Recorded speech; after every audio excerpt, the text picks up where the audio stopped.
Mi prometido me dejó en el altar por su amante, así que 3 meses después me casé con su hermano en el mismo salón, y usamos las mismas cosas que él había pagado. Cuando pienso en ese día, todavía siento una mezcla asfixiante de rabia, vergüenza y una tristeza tan densa que parece haberse quedado incrustada en algún rincón de mi cuerpo. No importa cuánto tiempo pase ni cuántas veces intente explicarlo, no hay manera de que las palabras capturen por completo la sensación de estar vestida de blanco, con las manos temblorosas sujetando el ramo. Mientras todos los invitados esperaban con ansiedad la entrada del novio, y nunca llegó. El silencio que se apoderó del salón fue como una ola de hielo que se extendía desde la entrada hasta el altar. Todos miraban al frente, esperando ver aparecer su figura por la gran puerta de madera, pero a medida que pasaban los minutos y la música terminaba y volvía a empezar por segunda vez, el murmullo general se transformó en susurros incómodos, y luego en miradas de lástima que quemaban más que cualquier insulto. Éramos más de 150 personas. Familiares, amigos, compañeros del trabajo, algunos invitados que ni siquiera conocía porque eran parte de la vida de él. Gente vestida de gala, fotógrafos preparados para inmortalizar un momento que terminó siendo una herida abierta. Y yo, ahí, parada como una idiota, sin saber si salir corriendo, si gritar, si preguntar algo o si simplemente desmayarme. Recuerdo que mi madre me tomó la mano y murmuró que todo debía tener una explicación lógica, que quizá algo había pasado, que tal vez se retrasó por el tráfico. Pero mi estómago ya lo sabía. Mi cuerpo entero lo sabía. Lo sentía con una certeza brutal, no venía. No iba a venir. Y lo peor es que no fue un accidente, no fue un imprevisto, no fue un infarto ni un secuestro. Fue elección. Fue una decisión premeditada, una jugada fría de alguien que no tuvo los cojones de enfrentarme con la verdad de frente. Pasaron casi 45 minutos antes de que su madre se acercara con el teléfono en la mano y un rostro inexpresivo. Dijo con total serenidad que su hijo estaba bien, pero que no iba a presentarse. Me quedé congelada. No entendía si era una broma cruel, si se trataba de una cámara escondida o si estaba teniendo un episodio de alucinación por el estrés. Pero no. Ella lo dijo con ese tono asquerosamente condescendiente que siempre usaba conmigo, como si yo fuera una niña caprichosa que no entendía las cosas del mundo adulto. Su frase fue, palabra por palabra, él sintió que esto no era lo correcto.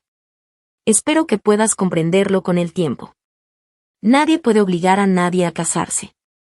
Y luego, como si nada, se giró, se alejó caminando lentamente, y se sentó en su mesa mientras su esposo hablaba por teléfono. Claramente intentando contener una avalancha de chismes que ya se estaban disparando por todos los grupos de WhatsApp. Nadie hizo nada. Nadie dijo nada. Su familia no me ofreció una explicación, ni siquiera una disculpa. Se limitaron a observarme desde lejos, como si el espectáculo fuera ajeno a ellos, como si yo fuera solo una actriz en una obra ajena que, por algún motivo, se estaba desarrollando frente a todos. La peor parte no fue enterarme de la infidelidad. Eso vino después. Fue duro, sí. Pero no tanto como la humillación. No tanto como haberme levantado ese día con la ilusión más pura y haber sido aplastada públicamente por alguien que hasta la noche anterior me decía que me amaba. Me había escrito una carta que dejó en mi habitación, donde decía que me merecía algo mejor y que él no podía darme lo que yo necesitaba. Palabras tan patéticas como cobardes. Y todo eso mientras se largaba del país con su amante, una mujer que conocía desde antes de que me pidiera matrimonio y con quien, según lo que luego supe, llevaba al menos 8 meses acostándose. El viaje que habíamos planeado como nuestra luna de miel lo usó para irse con ella. Usaron los boletos, el hotel, el itinerario completo. Me dejó la deuda, el deshonor, las miradas y un salón completamente montado que yo no había elegido pagar sola. Porque esa boda no la financié yo. La pagamos entre los dos. O al menos eso me había hecho creer. Lo que no esperaba en ese entonces era que entre tanta mierda iba a encontrar la única chispa de humanidad que quedaba en esa familia podrida. Su hermano menor. El hermano que nunca encajó, el que siempre estaba a la sombra del hijo ejemplar. Él fue el único que se acercó a mí ese día. No para justificarse, no para defender a nadie, no para decirme que todo iba a estar bien. Solo se sentó a mi lado cuando me encerré en el baño del salón, Me pasó un pañuelo y me dijo con una rabia contenida: no se merece ni un segundo más de tu llanto. Y créeme, esto no se va a quedar así. Yo estaba tan destrozada que no entendí bien a qué se refería, pero esa frase se me quedó grabada. No porque la creyera en el momento, sino porque por primera vez sentí que alguien se indignaba tanto como yo por lo que había pasado. Las siguientes semanas fueron una montaña rusa emocional que no le deseo ni a mi peor enemiga. Cada vez que salía a la calle, alguien me preguntaba ¿cómo estás?, con esa expresión de lástima que solo te hace sentir más sucia, más patética, más débil. En redes se empezaron a esparcir versiones distorsionadas de la historia. Algunos decían que yo lo había presionado, que él había descubierto algo oscuro sobre mí a último momento, que me había dejado porque era mejor eso que divorciarse al año. Todas esas mierdas sin fundamento que la gente repite como loros porque no tienen nada mejor que hacer con sus tristes vidas. Mientras tanto, su nueva novia, su amante, subía fotos en bikini en las mismas playas que yo había elegido, usando los mismos hashtags que yo había planeado para nuestra luna de miel. Fue como si se burlaran directamente de mí. Como si todo lo nuestro nunca hubiera existido. Como si todo hubiese sido una broma interna de la que yo jamás estuve al tanto. Pero lo que ellos no sabían, y lo que yo tampoco imaginaba aún, es que todo ese dolor me estaba transformando. No solo estaba llorando por lo perdido, estaba absorbiendo cada detalle, cada traición, cada insulto silencioso que recibía por haber sido la que se quedó vestida y alborotada. Y lo estaba almacenando todo, guardándolo en un rincón profundo de mi pecho, sin saber aún cómo lo iba a usar, pero sabiendo con certeza que algún día iba a devolver cada una de esas heridas. No con gritos, no con escándalos, no con un berrinche en redes. Iba a hacer que cada persona que participó en ese teatro asqueroso deseara nunca haberme subestimado. Porque si algo aprendí en ese altar vacío fue que el dolor tiene memoria. Y la mía, en especial, no olvida absolutamente nada. Actualización 1. Durante las primeras semanas después del desastre, no salí de casa más allá de lo indispensable. Me tomé una licencia indefinida en el trabajo, bloqueé a todo el que me escribiera con frases como ánimo o todo pasa por algo. Y dejé de revisar el celular porque cada vez que lo hacía aparecía una notificación más humillante que la anterior. Era como si mi desgracia se hubiera vuelto un espectáculo público. En los chats familiares me escribían como si estuvieran firmando un libro de condolencias, mientras mis tías compartían indirectas con frases cristianas que solo servían para irritarme más. Pero yo no respondía. No dije nada. Me tragué cada palabra, cada opinión ajena disfrazada de consuelo, cada intento de minimizar lo que me habían hecho, y lo guardé dentro como un veneno que empezaba a circular con más calma pero más fuerza. No estaba lista para hablar. No con ellos. No con nadie. Pero él apareció. No lo esperaba. De hecho, pensaba que no iba a volver a saber nada de él después de la boda fallida. Su hermano. El segundón, como solía llamarlo su propia madre. El mismo que el día de la boda se había sentado conmigo en el baño y no dijo más de 2 frases. La verdad, nunca habíamos tenido una relación cercana. Nos conocíamos, claro. Habíamos coincidido en cenas, reuniones, celebraciones familiares, pero siempre lo vi como alguien que estaba de paso. El hermano menor que todos ignoraban. El que prefería quedarse en silencio cuando los demás opinaban, el que no se metía en líos, el que parecía tener su propio mundo. Pero esa noche, justo una semana después de la boda, llegó a mi casa sin previo aviso, con una botella de vino barato y una caja de pizza. Me preguntó si podía pasar. Yo, en un impulso extraño, le dije que sí. No hablamos mucho esa primera noche. No hacía falta. Él se sentó en la sala, dejó la comida sobre la mesa y simplemente dijo: no tienes que explicarme nada. Solo pensé que no deberías estar sola. Y no me sentí en deuda, no sentí que me compadecían. Sentí algo distinto. Que por primera vez alguien estaba ahí no porque quería enterarse del chisme, sino porque entendía el silencio. Fue raro, pero me hizo bien. Esa noche no lloré. Por primera vez desde el altar, no lloré. Me dormí después de ver una película absurda con él, acurrucada en el sofá, y al despertar me di cuenta de que se había ido sin decir nada, pero había dejado los platos lavados. Después de eso, empezó a visitarme con más frecuencia. Al principio 1 vez a la semana, luego 2. Siempre con alguna excusa simple, que si traía algo de comer, que si quería prestarme un libro, que si necesitaba un lugar donde ver el partido porque en su casa no tenía señal. Empezamos a hablar más. Me contó cosas que jamás habría imaginado. Me habló de lo mal que había crecido bajo la sombra de su hermano, de cómo su madre siempre lo hacía sentir como un plan B, como si solo existiera para llenar un espacio incómodo en las fotos familiares. Me confesó que desde el primer momento había odiado la forma en la que su hermano me trataba, pero que prefería no opinar porque cada vez que decía algo en casa terminaban tachándolo de envidioso o resentido. Me dijo, y esto lo recuerdo palabra por palabra, él no te quería. Él quería tenerte. Que no es lo mismo. Y cuando supo que no podía controlarte del todo, decidió destruirte antes de que fueras tú quien lo dejara. En ese momento, sentí un clic en el pecho. Como si finalmente todo empezara a encajar. Me había pasado semanas preguntándome por qué lo había hecho de esa manera.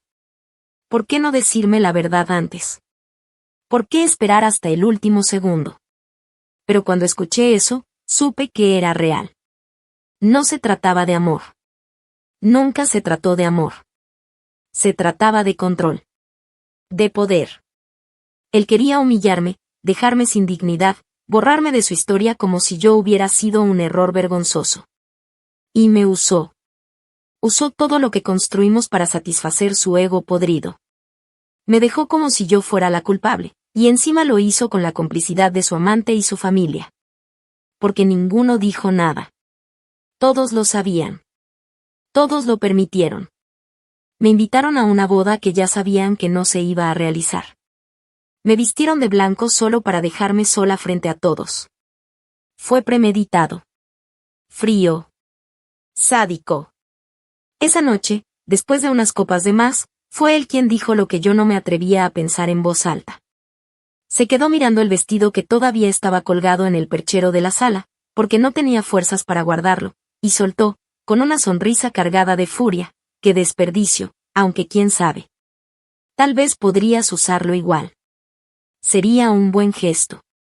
Que esa mierda no haya sido en vano. Me reí. Pero no porque fuera gracioso. Me reí porque por primera vez alguien hablaba mi idioma. Me reí porque sentí que no estaba sola en mi odio. Y fue justo en ese instante cuando una semilla de algo mucho más oscuro empezó a germinar. Él no lo dijo con malicia. Pero a mí me quedó dando vueltas. Usar el vestido. Rehusar la decoración. No dejar que todo eso quedara como un monumento al abandono. No dejar que mi historia se definiera por ese momento. Y sí, lo empecé a pensar. ¿Qué pasaría si lo que me habían robado se convertía en mi arma? ¿Qué pasaría si tomaba cada centavo, cada flor, cada espacio, y los usaba a mi favor? ¿Y si no solo me recuperaba, sino que devolvía la humillación multiplicada? Fue en ese punto donde dejé de sentirme víctima. Algo dentro de mí cambió. No era paz, no era aceptación. Era estrategia. Era fuego. Era sed. Y ya no quería respuestas. Quería consecuencias. Y si había una forma de hacerlos pagar, de arrebatarles el control, de destrozarlos sin que yo levantara un solo dedo, entonces iba a encontrarla. Y no lo haría sola. Porque, sin yo pedirlo, tenía a alguien más en mi equipo. Y eso, créeme, era solo el comienzo. Actualización 2.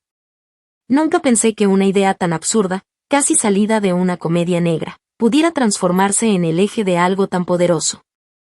Reutilizar mi propia boda. Casarme con otro hombre en el mismo lugar, con los mismos arreglos, la misma decoración, y con el mismo vestido con el que me habían dejado plantada. En principio, sonaba como una locura más impulsada por el despecho que por la lógica. Pero entre más vueltas le daba, más sentido tenía. Era una forma de reescribir mi historia, de no permitir que el final fuera ese silencio en el altar mientras los invitados me miraban como si fuera la protagonista de una tragedia griega. Y lo más irónico, lo más perfecto, era que todo ya estaba pagado. Por él. Por el mismo idiota que huyó con su amante creyendo que me estaba destruyendo. Así que sí, lo pensé. Lo imaginé. Y cada vez que lo hacía, me invadía una mezcla deliciosa de satisfacción anticipada y una adrenalina que no había sentido jamás. La idea como tal no fue mía. Fue de él. Del hermano. No sé si lo dijo en serio desde el inicio o si simplemente estaba intentando animarme con una de esas bromas que uno lanza cuando no sabe qué más decir. Estábamos en mi cocina, comiendo helado directo del envase y hablando de la familia disfuncional de la que ambos habíamos sido víctimas, yo como víctima colateral, él como integrante excluido. Cuando miró el calendario que todavía colgaba en la nevera con la fecha de la boda marcada en rojo. Se quedó en silencio unos segundos, y luego dijo, con esa naturalidad que solo tienen los que están completamente hartos, ¿y si nos casamos nosotros, ah? Total, el salón ya está reservado, las flores pagadas, y tú te ahorras tener que devolver los regalos. Yo me reí. Me reí como si fuera un chiste malo. Pero no lo era. Él no se estaba burlando. Me miró con los ojos firmes, sin una pizca de burla, y agregó algo que me hizo estremecer por dentro. Tú necesitas una forma de cerrar esto, y yo necesito ver a mi hermano tragarse todo lo que se cree que controla. Esa fue la primera vez que lo visualicé. No solo como una idea vaga, sino como un plan concreto. No como un berrinche, sino como una declaración de guerra silenciosa. Empecé a pensar en los detalles con una precisión casi quirúrgica. Había guardado todos los contratos, todas las reservas, todas las listas de invitados. El salón seguía reservado, y aunque la fecha original ya había pasado, el dueño del lugar me debía un favor, así que me ofreció otra fecha cercana sin costo adicional. Los arreglos florales estaban guardados en una cámara refrigerada, y la florista me dijo que muchas de las flores eran reutilizables con pequeños retoques. Las servilletas bordadas, las tarjetas, los centros de mesa, todo seguía ahí, esperando ser usado. Nadie había reclamado nada. Nadie había pedido reembolso. Porque todo lo que se pagó, se hizo desde una cuenta conjunta a nombre de ambos, y legalmente, yo no estaba obligada a devolver absolutamente nada. Pero esto no iba a ser una simple boda. No era sobre amor, ni sobre dar el siguiente paso con alguien. Era sobre reescribir la narrativa con mis propias manos. Y mientras más hablábamos él y yo, él, el hermano menos exitoso, el rechazado, el que nunca fue el favorito, más me convencía de que era la persona perfecta para hacerlo. No porque necesitáramos fingir que nos amábamos apasionadamente. No. Porque ambos sabíamos lo que era vivir bajo la sombra de alguien que jugaba con las emociones de los demás como si fueran piezas de ajedrez. Porque compartíamos el mismo tipo de dolor. Y porque, aunque nunca lo habíamos dicho en voz alta, había una complicidad creciente que empezaba a sentirse demasiado natural para ser fingida. Nos pusimos manos a la obra con una eficiencia que ni siquiera tuve cuando planeé la primera boda. No involucramos a nadie. No había comités, ni familiares entrometidos, ni amigas opinando sobre los tonos de los manteles. Era solo él y yo. Llamamos a cada proveedor fingiendo que queríamos reutilizar lo contratado para una renovación de votos, una historia inventada que explicaba por qué queríamos lo mismo pero con nuevos nombres. Hubo un par de personas que se mostraron escépticas, pero la mayoría aceptó sin hacer preguntas. Y los pocos que titubearon, los convencí con una sonrisa falsa y el recordatorio de que ya se había pagado todo por adelantado. Cuando uno tiene el poder del dinero y el silencio de su lado, la gente no suele oponerse demasiado. Hubo momentos raros, claro. Como cuando me probé el vestido otra vez y me miré al espejo sabiendo que esa pieza de tela blanca había sido pensada para un momento que nunca ocurrió. Pero esta vez, no lo vi como un símbolo de derrota. Esta vez lo vi como un disfraz de venganza. Como un uniforme de guerra. No me importaba si encajaba o no con la narrativa tradicional. Iba a caminar por ese pasillo otra vez. Pero no con miedo. No con ansiedad. Iba a caminar con la frente en alto, con el corazón latiendo fuerte y con la certeza de que, esta vez, cada paso sería una bofetada para quienes me creyeron rota. Y mientras tanto, mantuvimos todo en secreto. No lo publicamos. No se lo contamos a nadie que no fuera estrictamente necesario. Fingíamos seguir cada uno por su lado. No subíamos fotos juntos, no hacíamos comentarios. Incluso borramos nuestras interacciones en redes para despistar. Porque sabíamos que la única forma de que esto funcionara era que nadie lo viera venir. Que el golpe fuera seco, directo, sin advertencia. Como el que me dieron a mí ese día. Como el que me transformó. Y en lo más profundo de mí, comencé a saborear la escena. El momento exacto en que mi ex, su amante, su madre, sus amigos, todos ellos, se enteraran de lo que estaba por suceder. Porque yo no iba a enviar invitaciones convencionales. No. Yo tenía una lista muy específica de personas a las que quería ver con el alma destrozada. Y no iba a perder la oportunidad de hacer que cada uno se sintiera como yo me sentí ese día. Como si el suelo se abriera bajo sus pies. Como si todo lo que creían saber se desmoronara frente a ellos. Como si el silencio, ese que tanto usaron para protegerse, se convirtiera ahora en su peor castigo. Y eso, apenas era la base. Porque todavía quedaba lo mejor. El día. El lugar. El brindis. Y cada palabra perfectamente calculada para clavar una estaca donde más doliera. Actualización 3. Lo que en un inicio parecía una locura compartida en la intimidad de mi sala con una copa de vino y rencor contenido, empezó a adquirir una forma peligrosamente real. Cada día que pasaba, el plan tomaba más cuerpo, más fuerza, más intención. La complicidad entre él y yo ya no era solamente una alianza estratégica contra un enemigo en común, estaban haciendo algo más entre nosotros, algo que se alejaba del simple deseo de revancha.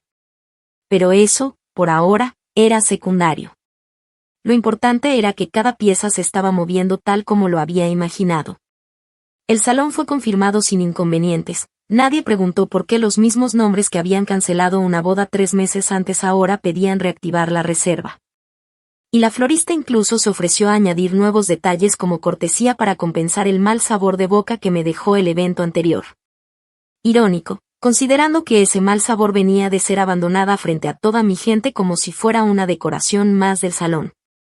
Sin embargo, como todo lo que se planea en silencio, llegó el momento en el que el ruido se filtró. Un mes antes del día elegido, el mismo día, por cierto, que había sido reservado para la supuesta renovación de votos, comenzaron los susurros. Primero fueron indirectas. Mensajes ambiguos en redes de algunos proveedores que no podían contenerse y publicaban cosas como emocionados de volver a llenar este salón de amor o una segunda oportunidad siempre merece una gran celebración. Luego vinieron las preguntas. Una excompañera de trabajo me escribió con una sonrisa virtual que se notaba forzada, diciendo que había escuchado que algo se cocinaba y que si tenía alguna sorpresita entre manos. La bloqueé sin responder. No me interesaban los espectadores que solo querían ver el show. No estaba haciendo esto para entretener a nadie. Esto era personal. Cada decisión estaba dirigida a una sola audiencia, él. El mismo que me dejó esperando. El mismo que creyó que yo iba a arrastrarme.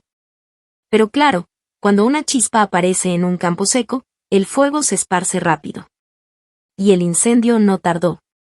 Una tarde, mientras regresaba del local donde habían ajustado mi vestido para hacerlo aún más perfecto, recibí una llamada. Era su madre. No me saludó, ni siquiera intentó fingir cortesía. Me preguntó con ese tono arrogante que siempre usaba cuando no tenía el control de una situación si era cierto que estaba planeando una especie de ceremonia privada usando el mismo salón que ellos habían pagado.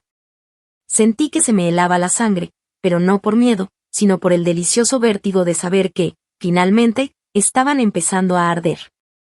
Le respondí con la misma frialdad con la que ella me entregó aquel teléfono el día de mi no boda. No tengo por qué darte explicaciones. Pero si te interesa tanto saberlo, te sugiero que estés atenta a tu buzón esta semana. Ella bufó con desprecio y dijo que si esto era algún intento de provocación, no iba a funcionar, y colgó sin despedirse. Fue ahí cuando supe que la había tocado justo donde dolía. Porque esta vez, no solo estaba viendo cómo me levantaba, estaba viendo que lo hacía sin pedir permiso. Pero lo más jugoso de todo llegó 2 días después. Estaba en casa preparando los sobres de las invitaciones, sobres que, por cierto, tenían un diseño minimalista y elegante, pero con una frase impresa al dorso que decía el silencio también se paga. Cuando alguien tocó a mi puerta. Me asomé por la mirilla y no pude creerlo. Era él. Mi ex.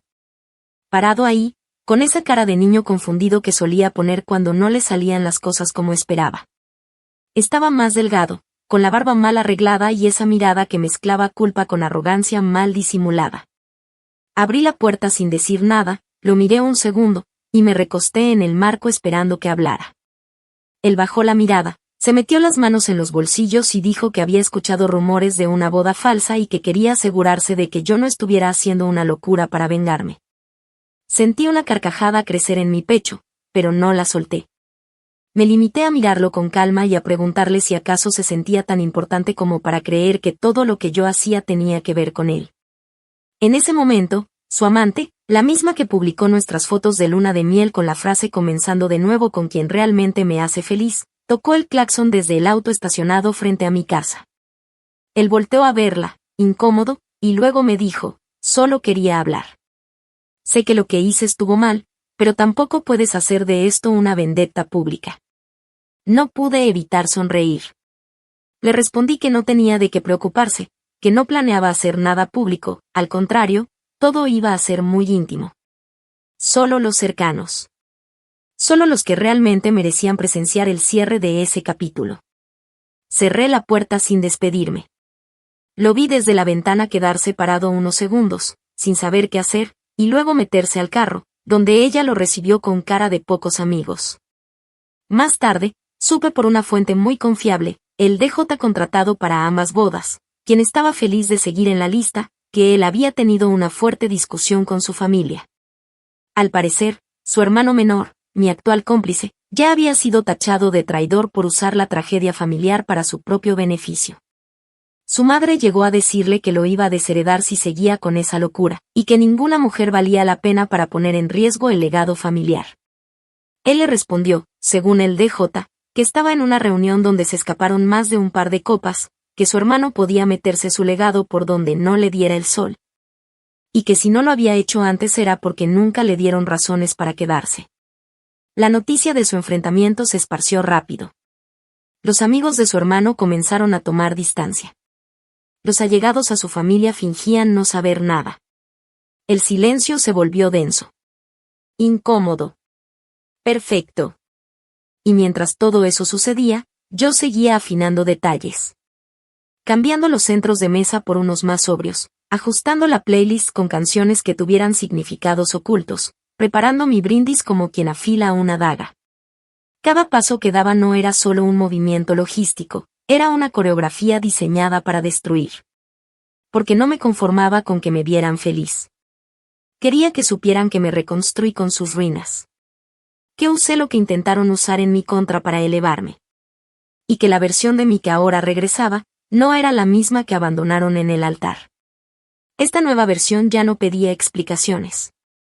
Esta versión cobraba. Con intereses. Y con memoria intacta. Actualización 4. Nunca antes me había despertado con el corazón tan tranquilo y al mismo tiempo tan preparado para detonar el caos. El día de la nueva boda amaneció con un sol radiante, sin una sola nube en el cielo, como si hasta el universo se hubiera confabulado para bendecir el plan que venía tejiendo en silencio durante semanas. Me levanté sola, sin madrinas, sin fotógrafos metidos en mi habitación, sin gente opinando sobre el maquillaje o el peinado, sin esa energía forzada que caracterizó la mañana de mi antigua boda. Esta vez era diferente. Esta vez no me alistaba para complacer a nadie. No me vestía para recibir la aprobación de suegros ni para encajar en el molde de la esposa perfecta. Me alistaba para cerrar un ciclo con una violencia emocional tan pulcra que iba a quedar grabada en la memoria de todos los presentes. Me senté frente al espejo con la calma que tienen las mujeres que ya han llorado todo. El vestido seguía siendo el mismo, pero no era el mismo cuerpo ni la misma mujer que lo llevaba.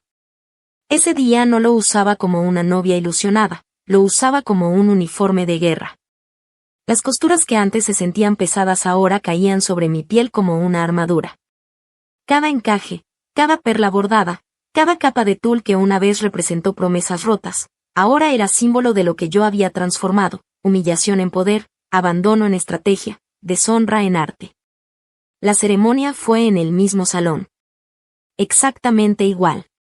Nada fue cambiado con la intención deliberada de que todos notaran que todo, desde las flores hasta las luces, Era una réplica exacta del evento fallido. La única diferencia era el desenlace. Esta vez no había un altar vacío, ni un novio desaparecido, ni una novia rota conteniendo lágrimas. Esta vez había una pareja completa, unida no por cuentos de hadas sino por la verdad brutal de haber sido usados, descartados y aplastados por una misma familia. Y el salón, testigo mudo de una humillación pública, se convertía en el escenario de una revancha fría, elegante y cuidadosamente planificada. Los invitados comenzaron a llegar poco a poco, algunos con sonrisas nerviosas, otros con una expresión que delataba que habían venido más por morbo que por cariño. Pero todos se callaron al entrar. Todos se detuvieron al ver que cada elemento del salón era una copia exacta de la boda anterior.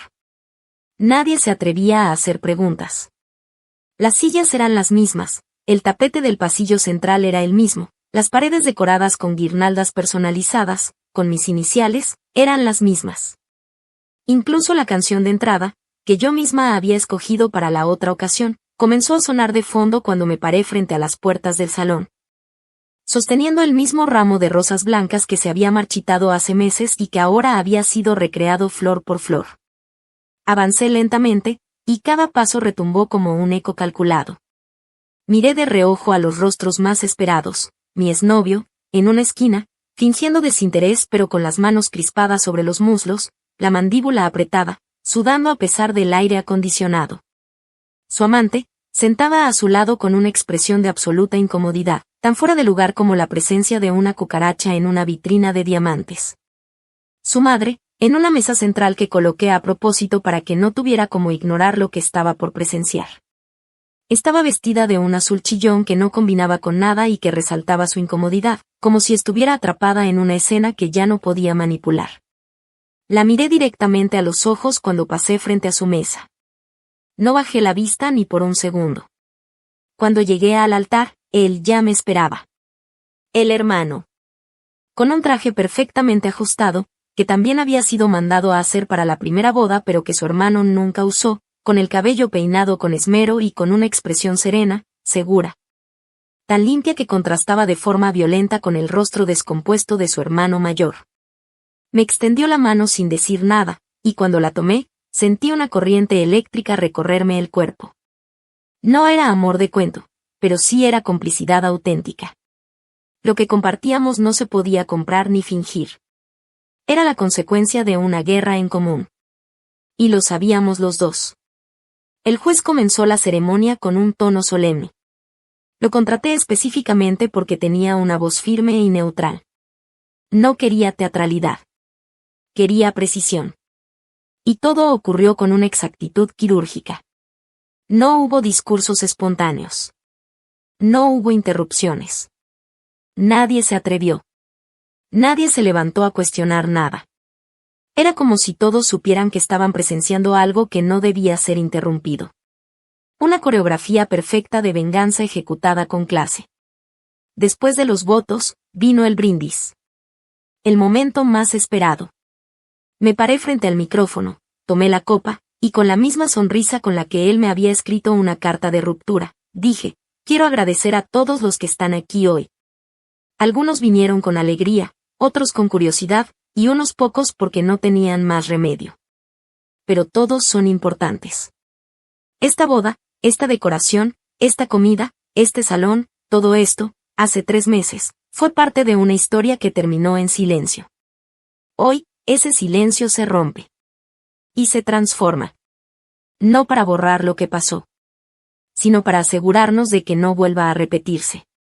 Porque esta vez, la novia no fue abandonada. Esta vez, la novia decide con quién comparte su camino. Esta vez, todo está en su lugar.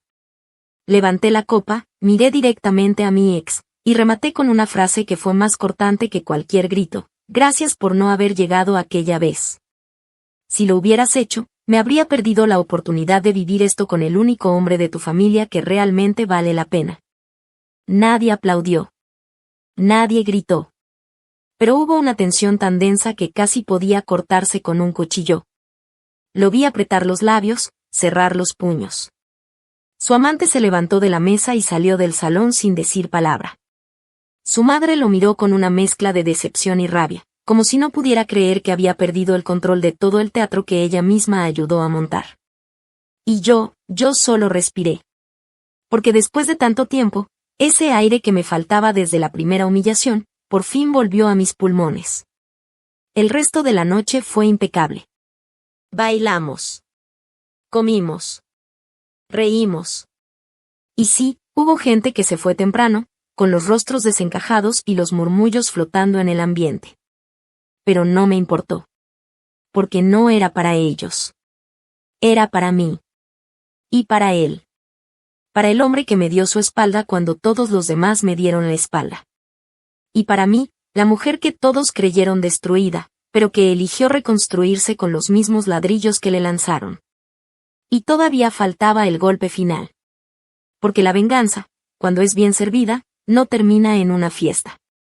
Se cobra lentamente, con la condena de tener que recordar, una y otra vez, que todo lo que planearon para humillarme terminó siendo la plataforma perfecta de mi ascenso. Y de su miseria. Actualización final.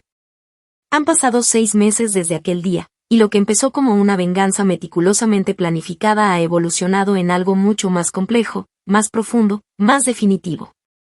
No se trata únicamente de haber saldado cuentas o de haberme vengado con precisión quirúrgica de quienes intentaron aplastarme.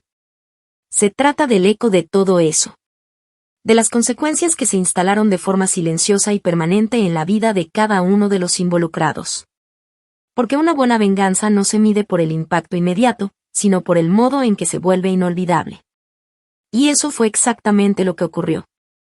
Lo primero en romperse fue la imagen pública de mi ex. A pesar de su empeño por mostrarse como un hombre reformado, víctima de las circunstancias, y de seguir subiendo publicaciones con citas sobre el amor verdadero. El evento de nuestra boda reciclada dejó una grieta expuesta que ya no podía ocultar. El problema no fue solo la humillación de vernos casarnos usando todo lo que él había pagado, ni el brindis que lo dejó congelado frente a todos. Fue la reacción en cadena. Su amante, esa que tanto se jactaba de haberle salvado la vida, lo abandonó 2 semanas después del evento. Según su propia hermana, que curiosamente fue de las pocas personas que me escribió para felicitarme por tener más ovarios que todo su árbol genealógico junto, la discusión fue monumental. Ella le reclamó por no haberle contado que su ex se casaría con su propio hermano, y que todo había sido pagado con los recursos de una boda anterior. Él, por supuesto, no supo qué responder. Porque su arrogancia nunca le permitió imaginar que yo no solo me levantaría, sino que lo usaría a él como trampolín. Lo siguiente en derrumbarse fue su posición dentro de la empresa familiar. Ese legado del que tanto hablaba su madre, ese negocio que algún día iba a dirigir con orgullo se convirtió en un campo de guerra cuando su hermano decidió renunciar públicamente después de la boda. Acusando a su madre y a su hermano de manipulación emocional, nepotismo y violencia familiar encubierta. Y lo hizo con pruebas. Con correos, con mensajes, con audios que guardó durante años esperando el momento justo. Se los entregó directamente a los socios minoritarios, que ya sospechaban de irregularidades. Y el escándalo fue tan grande que la familia tuvo que vender parte de la empresa para cubrir los costos de abogados y demandas internas. Y él. Lo despidieron con una carta fría y un cheque de liquidación menor, sin reconocimiento, sin ceremonia, sin agradecimientos. Pasó de ser el heredero estrella a un nombre vetado en su propia red de contactos. Algunos dicen que intentó emprender por su cuenta, pero sin respaldo, sin dinero y con su reputación hecha polvo, terminó mendigando contratos que nunca llegaron. Su madre, por su parte, no lo tuvo mejor. Intentó acercarse a mí en varias ocasiones después de la boda. La primera vez fue a través de una carta escrita a mano, donde decía que admiraba mi capacidad de superación y que sabía que en el fondo, todas queríamos lo mismo para nuestros hijos. Me reí tanto al leer eso que me dolió el estómago. La segunda fue a través de una amiga en común que me buscó para decirme que la señora estaba muy arrepentida por cómo manejó todo. Pero ya no estaba interesada en disculpas. Ni en reconciliaciones. Ni en darle a nadie la satisfacción de mi perdón. Así que hice lo único que sabía que le dolería más, el silencio. La ignoré. Y seguí ignorándola. Porque entendí que a veces la forma más cruel de castigo es el vacío absoluto. No la rabia, no el escándalo. El olvido consciente. Él no permitirles ni siquiera el consuelo de ser odiados. Yo, mientras tanto, empecé a vivir de verdad. No como una mujer que sobrevivió a una tragedia, sino como alguien que eligió reconstruirse desde las ruinas con una ferocidad que nadie esperaba. Con él, mi ahora esposo, el que una vez fue el hermano menor, construimos algo propio, lejos del bullicio, sin necesidad de demostrar nada a nadie. No sé si lo nuestro encaja en las novelas románticas que solía leer antes de todo esto, pero lo que tenemos es real. Y eso, después de tanta mentira, se siente como un lujo impagable. Nos mudamos a una ciudad más pequeña, cerca del mar. No porque huyéramos, sino porque ya no teníamos nada que demostrar. Porque entendimos que la verdadera victoria no está en restregarle la felicidad en la cara a quienes te hicieron daño, sino en hacer que tengan que imaginarla todos los días. Y lo hacen. Lo sé porque aún recibo miradas curiosas, mensajes disfrazados de cortesía, comentarios pasivo-agresivos de gente que, en el fondo, quisiera saber cómo hice para salir entera. Para levantarme con la misma tela con la que me rompieron. Pero no se los digo. Porque mi historia ya no les pertenece. Porque aprendí que no se necesita gritar para ser escuchada. A veces, basta con dar el golpe exacto, en el momento perfecto, y luego dejar que el eco haga su trabajo. Así que sí. Me dejaron en el altar. Me deshicieron. Me expusieron. Me usaron como chisme, como objeto de burla, como símbolo de una tragedia patética. Pero al final, ellos fueron los únicos que terminaron en ruinas. Yo no solo me casé con alguien que me valora. Me casé con su antítesis. En su cara. En su lugar. En su tiempo. Con su dinero. Usando todo lo que pensó que sería su gran espectáculo. Y lo convertí en el mío. Eso, para mí, fue justicia. Y de la buena.